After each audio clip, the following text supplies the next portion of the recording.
Dan hampir seluruh dunia sekarang ini boleh saya katakan bahwa mereka lebih ingin mendengarkan pemimpin yang bisa memberikan solusi terhadap ekonomi mereka. Ini sedikit mundur debat capres sebelumnya, Bang ya. Ada beberapa hal yang perlu saya konfirmasi biar tidak ada kesalahpahaman gitu di masyarakat gitu. Pertama, setelah debat cawapres kemarin tuh, yang justru sempat viral videonya Pak Prabowo yang kemudian di framing berlaku kurang sopan terhadap sesama menteri Pak Bahlil. Nah itu tanggapannya gimana tuh terkait video viral itu, Bang?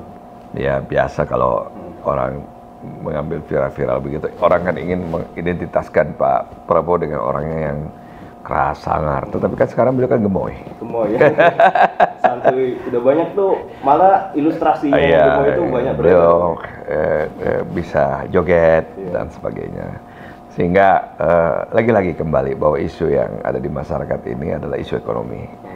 Jadi kembali apakah isu tersebut bisa bertahan 1 bulan, 2 bulan, 3 bulan, apakah masuk sampai masyarakat, sampai pemilih, apakah merubah sikap pemilih terhadap Pak Prabowo.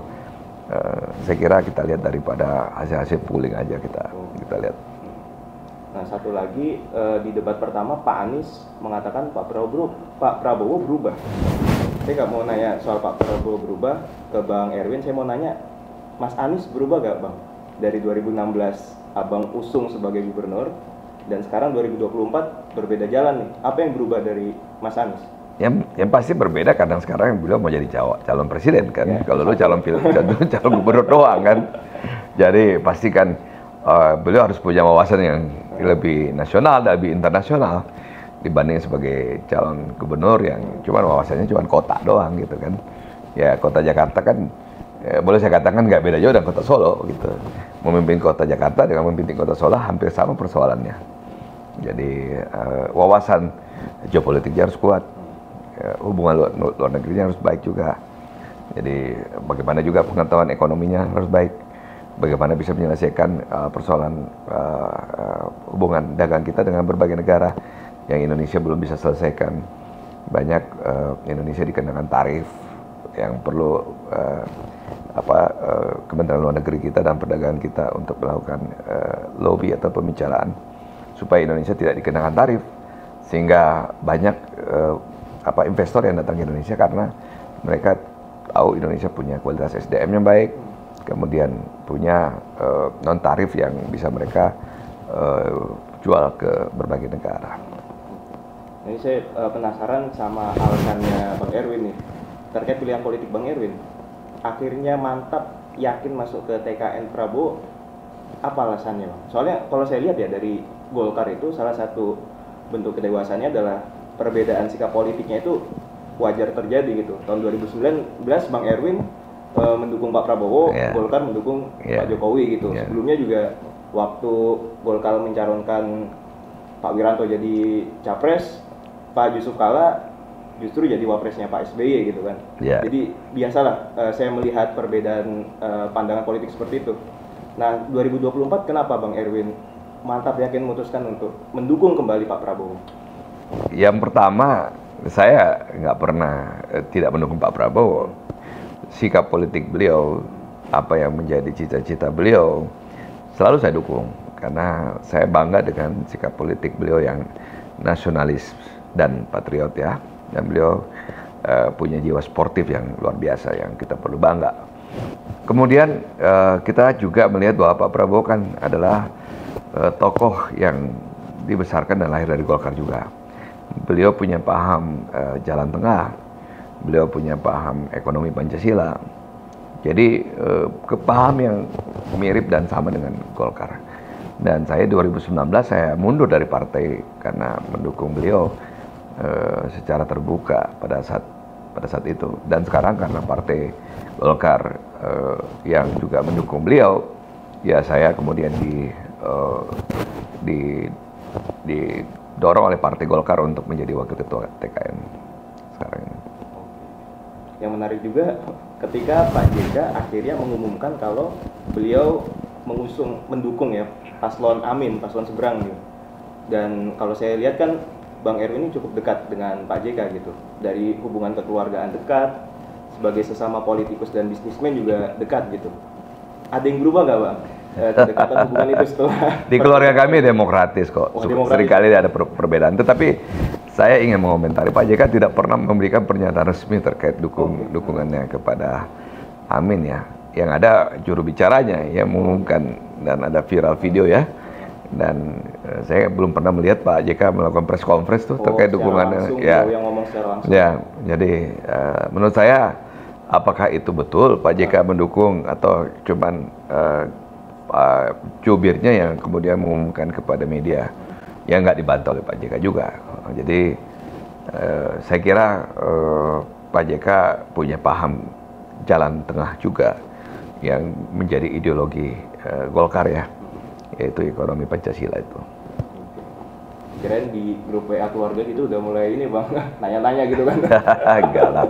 Saya dulu kan di Prabowo Sandi, Pak JK kan di Jokowi Maruf kan. Udah biasa jadi Ya, perbedaan gitu. kita memang di keluarga demokratis. Pak Haji Kala dulu P3, Pak JK Golkar. Jadi udah biasa dalam keluarga. Soalnya kalau di tempat saya kan banyak tuh Bang, kalau udah beda pilihan, Lebaran nggak mau nyapa udah, nggak kenal gitu. Mudah-mudahan kali ini pemilu tidak ada baper-baperan ya. Karena pemilu ini kita harus tahu adalah pemilu ekonomi. Jadi kita harus tahu bahwa ke depan kita harus berhadapan dengan persoalan ekonomi yang menantang. Ya, bagaimana kita menaikkan investasi, bagaimana kita membuka lapangan pekerjaan, bagaimana kita menurunkan harga sembako. Ini menjadi tantangan utama dari pemerintahan yang akan datang. Oke. Salah satu juga yang saya soroti dan menarik dari program-programnya Pak Prabowo dan Mas Gibran itu, dan melanjutkan juga sebenarnya dari programnya pemerintah sebelumnya, kartu-kartu ini Bang. Kan banyak kartu ya, kartu lansia dan sebagainya gitu. Di 03 juga ngeluarin tuh kartu sakti Bang. Jadi ada yang bilang tuh di Twitter, ini pertarungan kartu nih. Jadi kartu sekarang ini kan sudah jadi digital, sudah ada di aplikasi. Jadi seringkali ada yang mengatakan bahwa kartu itu dalam bentuk fisik kartu. Ada mungkin yang tidak punya smartphone, jadi perlu memiliki kartu fisik.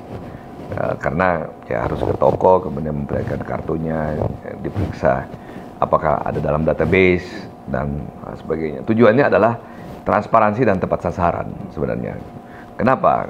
Kita harus tahu BLT kita larinya kemana, bansos kita larinya kemana, PKH larinya kemana. Kalau kita tidak punya data yang kuat dan itu kemudian dijadikan dalam bentuk kartu, itu nanti tidak tepat sasaran. Jadi kartu ini bukan berarti menebalkan dompet. Yang penting kita punya ada satu data yang kita ingin kelola. Sehingga BLT tepat sasaran, PKH tepat sasaran, bansos tepat sasaran, dan semua program sosial pemerintah itu tepat sasaran. Dan juga penerimaan negara, ekstensifikasi dari penerimaan negara salah satunya adalah yang sekarang sedang dilakukan adalah menggabungkan NIK dengan NPWP.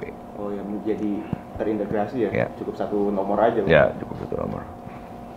Terus lagi nih Bang, Pak Prabowo dan Mas Gibran kan memang mengusung keberlanjutan ya. Dan perbaikan di era pemerintahan sebelumnya, Ya. Pak Jokowi. Ya. Salah satu warisannya Pak Jokowi adalah merangkul. Ketika beliau menang kan akhirnya Pak Prabowo juga dirangkul gitu. Ya. Apakah nanti ketika 02 terpilih juga akan merangkul sama juga Bang? Pak Prabowo sudah mengatakan demikian. Jadi beliau ingin membawa persatuan dan kita ingin bahwa ke depan pemerintahan itu didasari oleh basis meritokrasi ya. Kita ingin teknokrat yang juga ya, mumpuni mengisi pos-pos penting dalam pemerintahan ke depan sehingga bisa mengerti kebijakan publik yang baik dan punya pengalaman dan punya wisdom yang cukup baik juga. Nah ini yang hal-hal yang perlu diperbaiki oleh pemerintah yang akan datang. Oke. Ini sebelum saya akhiri percakapan kita sore ini nih Bang, saya mau nanya soal arah Golkar ke depan. Kalau Pilpres sudah selesai, arah Golkar ke depan nih Bang, kira-kira mau seperti apa Bang? Soalnya apakah 2029 pengen parlemen, suara parlemen 20% lebih biar tembus presidensial threshold, bisa nyalonin presiden sendiri atau bagaimana Bang? Ya target Golkar memang dari awal kita 20%. untuk mendapatkan 20% itu adalah sekian kursi kan. Minimal itu 116 kursi. Kita harus mendapatkan di parlemen. Sehingga kita bisa menominasikan calon presiden kita di 2029. Nah, bukan hanya itu, pilkada yang akan datang juga akan menggunakan hasil pemilu besok. Sehingga Golkar juga di provinsi, di kota kabupaten juga targetnya adalah 20%. Sehingga Golkar bisa menominasikan kader-kader terbaiknya menjadi wali kota, bupati, dan gubernur. Gitu. Abang optimis gak bang? Bisa menaikkan sampai 20% itu? Ya tentunya kita harus optimis. Optimis nih. Hitung-hitungannya kita sudah punya formulanya. Dan dapil-dapil mana yang perlu kita naikkan, genjot, supaya kursi kita kembali dari 1 menjadi 2 kembali menjadi 3. Itu sudah kita identifikasi juga. Dan kita juga sudah mengidentifikasi rockstar caleg kita dan juga vote getternya. Sehingga harus bekerja antara caleg yang insya Allah terpilih dan juga vote getter, sehingga penggabungan antara caleg unggulan kita dengan vote getter itu menjadi satu kesatuan, sehingga suara partai di dapil tersebut bisa mendapatkan 1 kursi, 2 kursi, 3 kursi. Ini kenapa strategi yang nggak jalanin dari dulu bang? Kenapa? 20%-nya tuh dapat dari dulu gitu loh. Ya memang kan banyak faktor. Golkar perlu mereposisikan lagi menjadi partai modern. Golkar perlu mengembalikan lagi dirinya, jati dirinya, dan partai ini harus menjadi partai ke depan, partai masa depan, bukan partai masa lalu, bukan partai orba, tapi partai masa depan. Nah, tugas saya dan teman-teman di bawah bidang saya adalah melakukan transformasi Partai Golkar untuk bisa membawa Partai Golkar ke depan. Berbicara tentang masa depan politik Indonesia ada di tangan Golkar. Jadi Partai Golkar sekarang punya caleg-caleg yang muda-muda, yang punya basis meritokrasi yang cukup bagus, pendidikannya bagus, mengerti tentang politik secara ilmiah, dan kita berharap bahwa nanti caleg-caleg Golkar banyak anak-anak muda yang terpilih. Demikian juga nanti eksekutifnya. Golkar punya bupati dan wali kota, termasuk gubernur dari kalangan muda. Kalau Bang Erwin sendiri udah siap tanding ya, dapil neraka juga tuh Bang? Dapil DKI? Semua dapil neraka, karena semua dapil punya saingan kan. Jadi tinggal kita lihat apakah peluang kita ada di sana. Apakah kita punya peluang di dapil ini? Apakah kita harus membuang biaya dan waktu di dapil itu? Dan kita harus fokus di dapil-dapil tertentu saja. Jadi ada 84 dapil di seluruh Indonesia hari ini. Kita tidak semuanya harus fokus. Kita hanya fokus di 35 dapil lah, kira-kira begitu.